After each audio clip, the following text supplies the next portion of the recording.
नमस्कार दर्शकों, आप देख रहे हैं नवभारत न्यूज 24/7 और आज हम चर्चा करेंगे कि 370 का जिनसे एक बार तो फिर भूत जो है जिनसे बाहर निकला है और पुनर्विचार याचिकाएं 4 से 5 पुनर्विचार याचिकाएं जो है सुप्रीम कोर्ट में दायर की गई हैं। हालांकि ये कहा जाता है कि सुप्रीम कोर्ट का सुप्रीम फैसला 11 दिसंबर को आ गया था, लेकिन अभी भी कुछ ऐसी सियासी जमातें हैं जो सुप्रीम कोर्ट में दोबारा से रिव्यू पिटीशन दायर कर चुकी है। चर्चा करेंगे। ठाकुर अभिजीत जसरोटिया भारतीय जनता पार्टी के प्रवक्ता है। अभिजीत जी, आपका स्वागत है। जगदीप सिंह सीनियर कांग्रेस लीडर है। जगदीप जी, आपका भी स्वागत है। शुरुआत अभिजीत से करूंगा। अभिजीत जी, क्या आपको लगता है कि ये पुनर्विचार याचिकाएं जो रिव्यू पिटीशन है, इसको दायर करने के पीछे क्या मकसद है? देखिए, सबसे पहले तो इसी देश का कानून इन्हें हक देता है कि ये जिस मर्जी तरह की चाहे याचिका दायर कर सकते हैं, उसमें कोई इनको रोक भी नहीं सकता है। लेकिन मंशा इसके पीछे क्या है? क्या मंशा इसके पीछे इनकी साफ है या क्या है?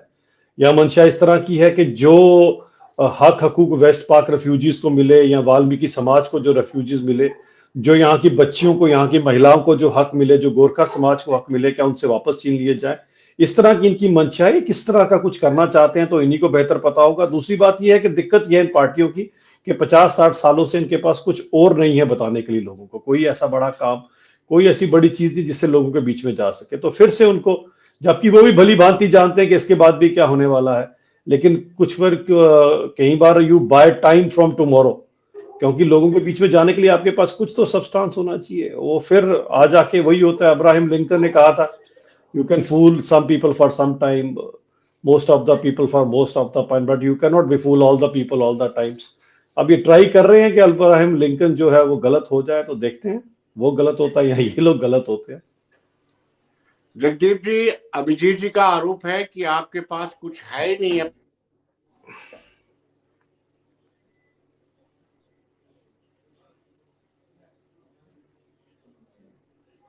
आपकी आवाज नहीं आ रही है। विनोद जी, मैं कैरी आउट कर लूंगा। मैं समझ गया आपका सवाल जो है। मैं if I am audible right now तो could I go ahead? Okay. आभार विनोद जी आपका भी और हमारे ठाकुर साहब का भी। निस्संदेह ये एक लोकतांत्रिक देश में किसी भी नागरिक विशेष का ये अधिकार है कि वो पुनर्विचार याचिका जो है, जिसे आप रिव्यू पिटीशन कहते हैं, वो दायर कर सकता है। लेकिन व्यक्तिगत तौर पर जो मैं समझता हूं कि भारतीय जनता पार्टी ने जब 5 अगस्त 2019 को ये इतना बड़ा फैसला लिया, तो इसके पीछे का होमवर्क जो है वो कम से कम 2 साल का था। हर उस मामले को बड़ी बारीकी से देखा गया था, जिसमें अगर हम बात करें तो बड़े सारे प्रावधान भी इनकी नजर में थे। जैसे उस वक्त की जो संविधान सभा थी वो तो थी नहीं, तो कैसे उसको दोबारा से बनाना है, फिर विधानसभा को संविधान सभा में परिवर्तित करके फैसला लिया जाए, कैसे 370 की 1A से लेके 1D तक के जितने प्रावधान थे उनको कैसे लेना, और फाइनली 1D को लिया गया।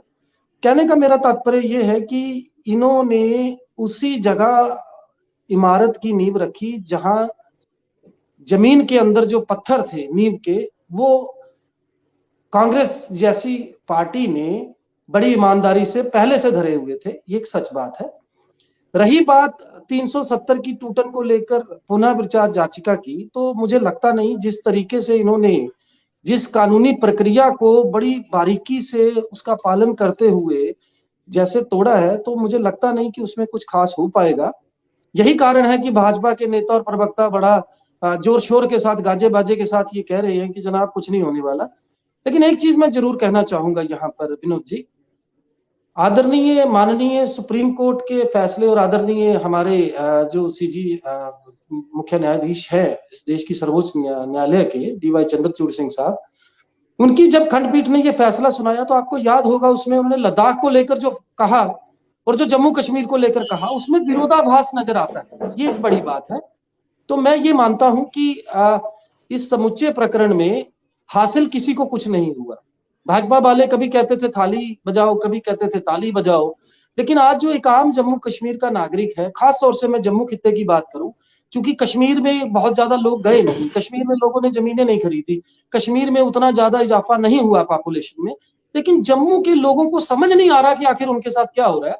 मैं 1 मिनट और लूंगा विनोद जी।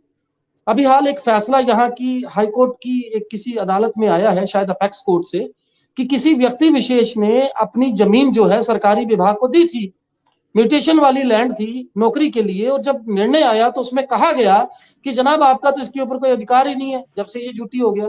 तो कहने का मेरा मतलब ये है कि आज यहाँ जो लोगों के मूलभूत अधिकार थे उन पर डाका पड़ा है।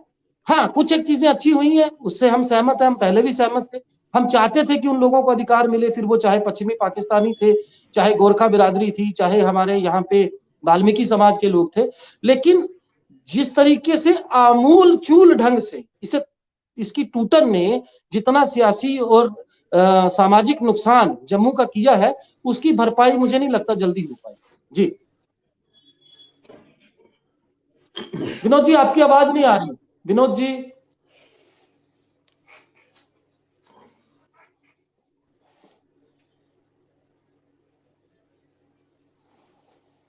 विनोद जी, आवाज नहीं आ रही आपकी। हम सॉरी टू, हाँ जी जी जी जी।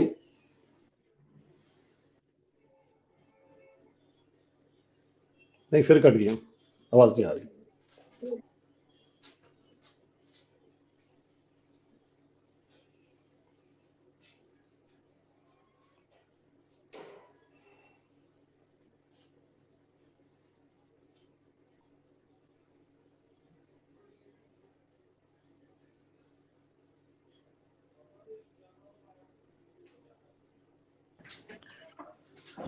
अभिजीत जी अब आ रही है आवाज? जी जी आ रही है, आ रही है।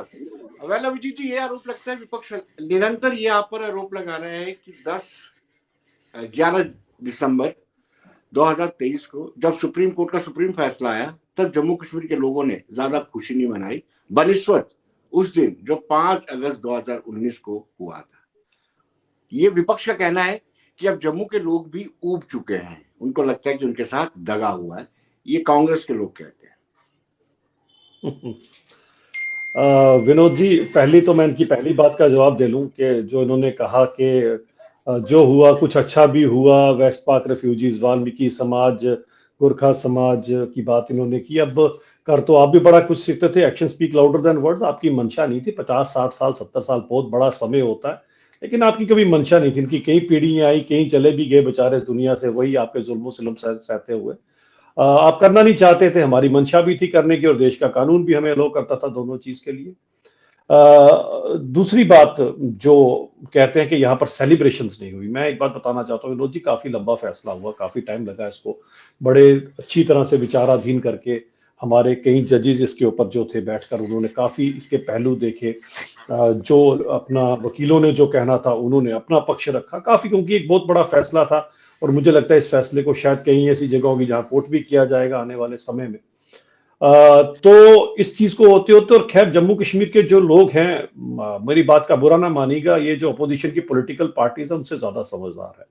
वो उसी दिन रियलाइज कर गए थे कि ये जो चीज थी ये एक टेम्पररी हमारे पास एक प्रावधान था जो खत्म हो गया, और तभी से वो प्रिपेयर हो गए थे, और उन्होंने इसके साथ ही अपने आप को आगे बढ़ाना शुरू कर दिया। उन्होंने देख लिया कि तरक्की किस तरह से बढ़ना शुरू हो गई है, किस तरह से इन्वेस्टमेंट आना शुरू हो गई, किस तरह से यहाँ पर जो है सड़कों का जाल वो बुला जा रहा है, किस तरह से एम्स, IIT, IIM जैसी सुविधाएं, किस तरह से G20 आना शुरू हो गया, किस तरह से जो अब बैकडोर अपॉइंटमेंट है उन पे अंकुश लग गया। 2.5 लाख की कोई बैकडोर अपॉइंटमेंट नहीं कर पाएगा, कोई भाई भतीजावाद नहीं चलेगा, कोई किसी पॉलिटिकल पार्टी का कोई मामा भांजा अपने बेटों को नौकरी KS ऑफिसर बिना एग्जाम के नहीं बना पाएगा, कोई अब किसी भी मंत्री की सिगरेट की डब्बी के ऊपर लोगों के ऑर्डर नहीं बनेंगे, कोई विल्स गोल्ड फ्लैग की डब्बियों का काम नहीं आएगा, हकदार को हक मिलेगा, सबका साथ सबका विकास और सबका विश्वास चलेगा।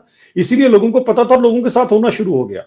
तो जो इनको कहना, इनके कहने का मतलब है खुशी नहीं हुई, अरे खुशी उनको तो हुई जो हुई, आपको बड़ा दुख हुआ वो हमें नजर आता है।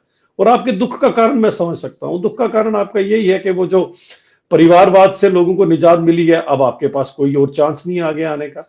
अब आपका कंपटीशन इतना बढ़ चुका है कि आपको अब कुछ नया ही सोचना पड़ेगा, क्योंकि सड़क, बिजली, पानी, इन सब चीजों से तो लोगों ने देख लिया कि चाहे 50, 60 साल, 70 साल का आपका रिकॉर्ड और 8-9 साल का हमारा रिकॉर्ड, 60-70 साल बाद अभी अनंतनाग के गांव में, कुपवाड़ा के गांव में अब कहीं जाके बिजली आना शुरू हुई है। जम्मू कश्मीर के लोगों ने देखा कि अगर मैं बीमार पड़ गया तो आज तक मुझे कभी कांग्रेस या पीडीपी या नेशनल कॉन्फ्रेंस ने कभी 1 रुपया नहीं दिया मेरे को। 5 लाख रुपया है मेरे पास, मैं अपना इलाज कर सकता हूँ। और ये नहीं कि एक बार मिला तो खत्म, अगले साल फिर से 5 लाख, हर 365 दिन बाद फिर से 5 लाख रुपया। तो जम्मू के लोगों ने, कश्मीर के लोगों ने जब देखा कि किस तरह से हर इंसान को उसके हक हकूक मिले हैं, तो कंपैरिजन बन जाता है। और हम प्रैक्टिकल होकर सोचे तो पब्लिक जो है ना, ये खासकर अभी सोशल मीडिया एआई के जमाने में बड़ी जागरूक हो चुकी है। उनको सब दिखता है क्या हो रहा है क्या नहीं, अगर कोई गलत करेगा तब भी दिखेगा। और पब्लिक आज खासकर कांग्रेस वालों से पूछती है कि भाई साहब हमें ये बताएं, ईडी का आपको इतना डर है, 24 घंटे ईडी के नाम के बाला जपते हो, ऊपर से देश का ऐसा प्रधानमंत्री है जो कहता है ना खाऊंगा ना खाने दूंगा। इसके दौर में भी अगर आप 363 करोड़ रुपया झारखंड के आप बीमारू राज्य से निकाल लेते हैं, और उसके अंदर आगे पीछे से भी आके बाकी राज्यों से आपको मशीनें लाना पड़ती है गिनने के लिए, मशीनें गर्म हो जाती हैं। आज अगर आप ये हाल कर रहे हो, इतना खौफ होने के बाद, इतना डर होने के बाद, आपके टाइम पर आपने क्या हाल किया होगा, आज लोग इनसे ये पूछते हैं। अब ये बेचारों के पास कुछ है तो है नहीं करने के लिए, अब करेंगे क्या? कोई पिटीशन फाइल करेंगे, कोई ये फाइल करेंगे, वो फाइल करेंगे, लोगों को गुमराह नहीं कर सकते। तभी मैंने कहा अब्राहम लिंकन को गलत प्रूव करना next to impossible. Vinod ji, Jagdeep अब जी, रखूं मैं जगदीप बात। जी, सवाल यह है कि आप ये मानते हैं कि बहुत सारे केंद्र के कानून नाफिज थे, मतलब ऑलमोस्ट डिल्यूट हो चुका था 370, संविधान और अलग जो फ्लैग था उसको भी तोड़ देते, आपको भी एक पूरे देश में आपको भी जाना जाता, आपकी पार्टी को भी जाना जाता कि आपने एक विधान एक निशान पर कायम रहे हैं। विनोद जी, अब मैं चाहूंगा कि 3 से 4 मिनट मुझे बाखूबी मिले। अब मैं जब बात करने जा रहा हूं तो अनफॉर्चुनेटली यहाँ पर स्क्रीन पे ये दिख नहीं रहे भाई साहब, बट एनी हाउ बाद में जरा आप सुन सुन रहे लें। हैं वो। आगे जी आगे, कहीं नहीं जाएंगे, हम यही हैं, आपकी आप बातें जरा सुनने ध्यान के से लिए बैठे हैं। सुनिएगा और बीच में टोकिएगा नहीं, क्योंकि वो आपकी आदत है बिल्कुल भाजपा वालों की। नहीं जी, सुनिए आप। बिल्कुल नहीं हम टोकेंगे, आप बोले, दिल खोल के All the बोलिए, time, all the सच बोलिएगा time बस। when he tries to explicate the thing, he exudes the banami, and I had seen him how he manipulates the things and the topics meaninglessly. Vinod ji, सबसे पहली बात मैंने जो कहा उसे शायद इन्होंने गौर से नहीं सुना, लेकिन आपसे मुझे अपेक्षा है कि आप बहुत बाखूबी समझते हैं इतिहास को। जब कभी बात होगी मैं दोबारा से कह दूं कि जब इस देश का एकीकरण हुआ, मैंने पहले भी बड़ी मर्तबा की बात कही है, तो 4 ऐसे बड़े प्रदेश थे जो राजी नहीं थे भारत के साथ जुड़ने को। फिर उसके बाद दिल्ली समझौते की बात आती है सन 52 में, जबकि सन 1950 में पटेल साहब हमें छोड़कर चले गए। 1964 का आदेश आता है, जिसकी समय समय पर फिर चाहे पंडित जी थे खुद, स्वर्गीय जवाहरलाल नेहरू, लाल बहादुर शास्त्री स्वर्गीय माननीय प्रधानमंत्री हमारे पूर्व, या स्वर्गीय इंदिरा गांधी जी थी, बार बार उसमें संशोधन किया गया। वजीर आजम से लेकर सदर रियासत तक, इलेक्शन कमीशन से लेकर और तमाम तरह के इदारों को धीरे धीरे लोकतंत्र के छत्र छाया के नीचे लाया गया। और वो तमाम, जिसमें प्रिवी पर्स की बात भी बाद में आई, आपको पता है कैसे हटाया गया जब केशवानंद भारती वाला मामला हुआ जी। तो कहने का तात्पर्य ये है कि आज इन्होंने एक बस मंत्र जो है इनको घोट कर पिला दिया गया है कि सब उठाकर कांग्रेस पे डाल दो, नेहरू जी पे डाल दो। दूसरी बात, अभी इन्होंने कहा जी इनके पास कोई मुद्दा नहीं है। मैं इनसे जरा पूछना चाहता हूँ भाई साहब, हमारे तो आप साल गिना रहे हो, आपके ये जो 10 साल का जो न्याय काल है, मैं इसकी बात कर लूं, एम्स का जिक्र किया इन्होंने, कुछ इंजीनियरिंग कॉलेजेस का जिक्र किया, यद्यपि वो इनके समय में जिस तरीके से ये दावा करते हैं वो कैसे हासिल हुआ जम्मू के लोगों को वो सब जानते हैं, ठीक है जी। अब सवाल ये है कि एम्स में कितने लोकल लोग हैं जिनको आपने लगाया है, कितने खनन माफिया के जहां पर जो लोग हैं वो बाहर से आए हैं, गिनती है कोई? कितने शराब माफिया के लोग हैं जो बाहर से आकर बैठे हैं? कहने का तात्पर्य ये कि यहाँ के लोगों को, मैंने पहले कहा, मैं फिर से कहूंगा कि वो जो एक पक्ष था 35A की हम बात करते हैं, जो संविधान तक में शामिल नहीं है, जिसके तहत वाल्मीकि पाकिस्तानी रिफ्यूजी जो पश्चिमी पाकिस्तानी थे या गोरखा समाज आता है, उसको तो संविधान तक में नहीं रखा गया, मजबूरी थी उन लोगों को एक मुश्त देश के साथ जोड़ने की, जिसको ये बार बार घुमाकर बताते हैं। लेकिन आपने क्या किया जरा आप बताइए। आप बिजली पानी की बात करते हो, आज लोगों के घरों में चौथी मर्तबा आपने मीटर ठूसे हैं, घरों के ऊपर प्रॉपर्टी टैक्स तक आप लगाने जा रहे हो, बारकोड तक आपने लगा दिए। 3 तरह की इलेक्शंस को आपने डेफर किया, 9 साल से यहाँ विधानसभा चुनाव नहीं हुए, ठीक महाराष्ट्र जैसी स्थिति आपने बना के रखी है। उसके बावजूद आप कहते हो कि ग्राउंड पे आप लोग हो। जब कभी बात आती है धर्म को आप आगे ले आते हो। धर्म के नाम पर सियासत करना भाजपा की फितरत हो चुकी है, और यही कारण है कि आज इस मुल्क का हर आम बशर जिसे थोड़ी बहुत राजनीतिक समझ है वो जानता है कि भारतीय जनता पार्टी के पास कहने और करने को सिवाय धर्म के नाम बंदरबाज जगदीप और जी, कुछ नहीं है जिसका ये आप इस्तेमाल भी कर। अल्पसंख्यकों को अपीज करते हैं, शायद यही कारण है। अधीर रंजन चौधरी, सोनिया गांधी, मल्लिकार्जुन खड़गे, राम के प्राण प्रतिष्ठान आराध्य हैं वो प्रभु राम, उनके कार्यक्रम में नहीं जा रहे, सिरे से खारिज कर दिया है। विनोद जी मैं आप 1 मिनट अपील और कर रहे हैं ना किसी कम्युनिटी मैं जवाब देता हूं ना, मैं जवाब देता हूं। आपने मैं आपकी मतलब विद योर काइंड इंफॉर्मेशन मैं आपको ये बताना चाहूंगा, कांग्रेस ने प्रत्युत्तर में ये बड़े स्पष्ट शब्दों में कहा है कि ये भारतीय जनता पार्टी की एक राजनीतिक परियोजना है, और ये सच है। एक ऐसा मंदिर निर्माण जो अभी पूरा ही नहीं हुआ और जिसको सिर्फ और सिर्फ सियासी हांडी पर मफाद की रोटियां सेकने के लिए ये पूरा करना चाहते हैं। आज इस मुल्क के 4 बड़े शंकराचार्य खुले शब्दों में ये कह रहे हैं कि आखिर अब आप मंदिरों में भी हमें नहीं रहने देंगे। मंदिरों की प्राण प्रतिष्ठा का अधिकार किनका है? इस देश के संतों का, जहां पर मोदी जी पहुंचे हुए हैं। जो कार्ड छापा गया उसमें माननीय प्रधानमंत्री नरेंद्र मोदी जी और भागवत जी का फोटो लगाया गया है। मैं पूछना चाहता हूं, जब सुप्रीम कोर्ट ने अयोध्या पर फैसला दिया था, हमारे तरुण गोगोई साहब, जिनको बाद में इन्होंने राज्यसभा का सांसद बनाया, उसमें भी ये कहा गया था कि ट्रस्ट देखभाल करेगा, ट्रस्ट फाइनल करेगा।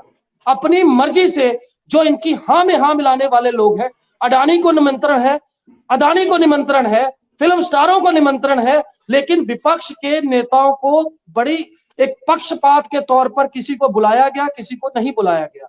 हमारा सीधा जवाब है कांग्रेस को, विनोद जी, हमारा सीधा जवाब है मंदिर निर्माण पूरा नहीं हुआ। आप मंदिर, विनोद जी एक सेकंड उसके बाद बोले जसोटिया साहब, मैं फिर से बोल दूं, मंदिर निर्माण पूरा नहीं हुआ और ये भाजपा की एक राजनीतिक परियोजना से ज्यादा कुछ नहीं है। इसलिए समुच्चे देश की भावनाओं, आस्था को ध्यान में रखते हुए ये फैसला सादर और सम्मान के साथ किया गया। आप पर यह आरोप लगता है कि आप धर्म की राजनीति करते हैं, पोलराइजेशन पर आपका आरोप लगता है। अच्छा विनोद जी, मैं अब यही चाहूंगा, इन्होंने देख लिया कि मैं तो बिल्कुल नहीं बोला बीच में, तो आप ये भी ना बोले, जरा सुन। हाँ, ये अपेक्षा देखिए, मैं ये सब चीजें साइड पे रही। मैं पहले भी आपको एक चीज देखिए विनोद जी, इन चीजों के ऊपर, खासकर धर्म, मुझे लगता है एक आस्था का विषय है। इस आस्था के विषय के ऊपर आप मुझे सुन पा रहे हैं? जी जी जी जी जी, जी।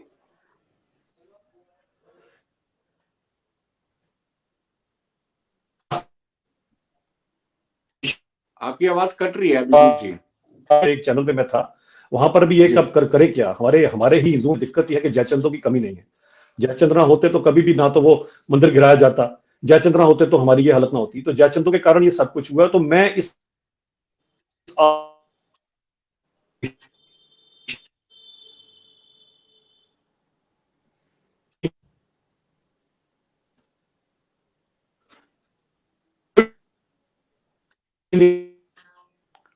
अभिजीत जी, आपकी आवाज कट रही है। नहीं, मैं पिछले दिनों आपको बताऊं, एक नेशनल चैनल से मैंने लाइव डिबेट छोड़ दी भी। जी,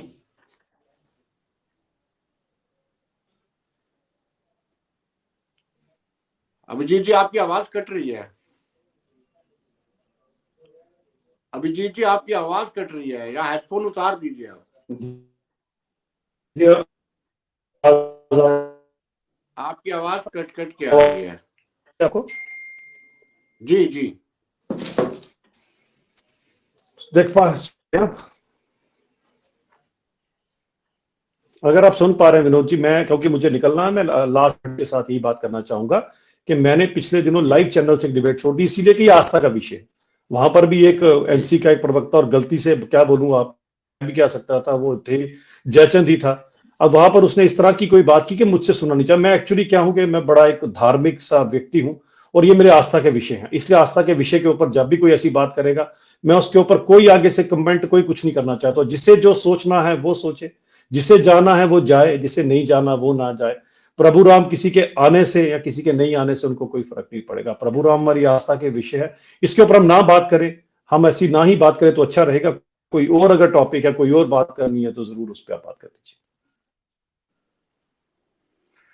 ठीक है अभिजीत जी, आपको निकलना है?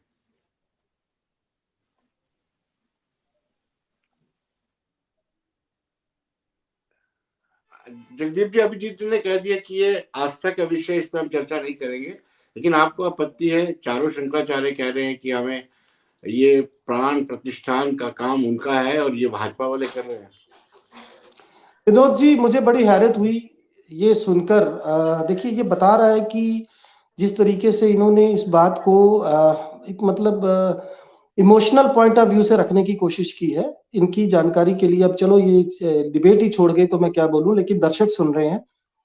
मैं फिर से एक बात कहना चाहता हूं, भगवान श्री रामचंद्र सबके आराध्य हैं। ये देश उनको आज से नहीं बल्कि आदि काल से पूजता चला आ रहा है। इसमें भारतीय जनता पार्टी को ठेकेदार बनने की जरूरत नहीं है। दूसरी बात, सिंह द्वार से प्रधानमंत्री नरेंद्र मोदी संबोधित करेंगे तमाम गेस्ट को जो वहां आएंगे। मैं पूछना चाहता हूं क्यों? स्पेस पे कोई प्रोग्राम होता है, मंगलयान जाता है, तब प्रधानमंत्री नरेंद्र मोदी विदेश में बैठकर लाइव करने आ जाते हैं वैज्ञानिकों का क्रेडिट लेने के लिए। अब कम से कम मंदिरों को तो छोड़ दीजिए, धार्मिक स्थानों को तो छोड़ दीजिए, वो लोगों की आस्था और श्रद्धा की बात है। वहां पर संतों को आगे नहीं आने दिया जा रहा, वहां पर भी मोदी साहब आगे होंगे। और अगर ये एक सरकारी कार्यक्रम है तो मैं विनोद जी पूछना चाहता हूं, हमारी देश की महामहिम राष्ट्रपति जी को क्यों आमंत्रण नहीं है, या वो क्यों नहीं दिख रही इनविटेशन कार्ड पे, उनकी फोटो क्यों नहीं दिख रही? कोई जवाब है इनके पास? और एक चीज और विनोद जी, देखिए हमें समझना पड़ेगा, माफ कीजिए, इनका आपने नारा सुना है? ये क्या कहते हैं, जो राम को लाए हैं हम उनको लाएंगे। अरे ये बात बोलते भी इनको लज्जा नहीं आती? भगवान श्री रामचंद्र जिन्होंने इस पूरी सृष्टि का सृजन किया, जिनको हम अपना अवतार, अपना आराध्य, अपना भगवान मानते हैं, उनको ये लेकर आएंगे? ये कोई बात है? एक ऐसा ईश्वर, एक ऐसा परमात्मा जिसके आगे सारा देश नतमस्तक होता हो, पूरा सनातन धर्म जिसको 14 कला संपूर्ण भगवान का रूप मानता हो, उसको ये लेकर आएंगे? एक मंदिर जरूर इन्होंने बनवाया है, वो भी अभी पूरा नहीं बना, और ये प्राण प्रतिष्ठा कराने जा रहे हैं। और ये शंकराचार्य जी के शब्द बता रहा हूं मैं आपको कि जब तक मंदिर का निर्माण पूरा ना हो, प्राण प्रतिष्ठा हो नहीं सकती। तो क्या जल्दबाजी है इनको प्राण प्रतिष्ठा करवाने की? क्योंकि लोकसभा चुनाव सर पर है, उसका क्रेडिट लेना है। लोगों के घरों में जाकर ये भगवान श्री रामचंद्र जी के नाम पर वोट बटोरेंगे तो विपक्ष को तकलीफ नहीं होगी? बताइए मुझे। धर्म और राजनीति दो लादा पीछे। कांग्रेस के लोग इसका क्रेडिट नहीं ले सकते, वो मजबूरी है कांग्रेस की, क्योंकि आपने इसको काल्पनिक, भगवान राम को काल्पनिक बताया हुआ है, रामायण को नॉवल बताया हुआ ये है। गलत। और नो विनोद जी, नो, मैं आज आपको, माफ कीजिएगा आप वरिष्ठ पत्रकार है, लेकिन आज मैं आपको टोकूंगा। ये बहुत बड़ा झूठ जो है भारतीय जनता पार्टी ने फैलाया हुआ है। आपकी जानकारी के लिए बता दूं, डीएमके के टीएल वालू ने ये एफिडेविट कोर्ट में दिया था, कांग्रेस ने नहीं। इन लोगों ने किसी से सुन लिया, स्मृति ईरानी ने वहां बैठकर बोल दिया तो इन लोगों ने बोलना शुरू कर दिया पीछे। कोई उसकी हकीकत में जाकर देखा भी है इन्होंने कि वो एफिडेविट दिया किसने था? वो मैं दोबारा नाम ले रहा हूं, टीएल वालू, डीएमके के, जिन्होंने ये एफिडेविट दिया था। जिसके बाद जब कांग्रेस को ये पता लगा मरकज में बैठी हुई सरकार को, तो राइट अवे उसको वापस लिया गया। तो कांग्रेस का नाम क्यों घसीटा जा रहा है इसमें? इसका कोई जवाब है? विनोद जी सुन पा रहे हैं मुझे? विनोद जी, टीएल बालू, मैं दोबारा बोल रहा हूं, आपकी आवाज नहीं आ रही विनोद जी, माफ कीजिएगा आपकी आवाज नहीं आ रही। लेकिन कांग्रेस के नाम पर ये जो सवाल लगाया गया है, प्रश्न चिन्ह खड़ा किया गया, ये झूठ है Vinod ji. I am sorry, your voice is not quite audible to me, I couldn't hear you.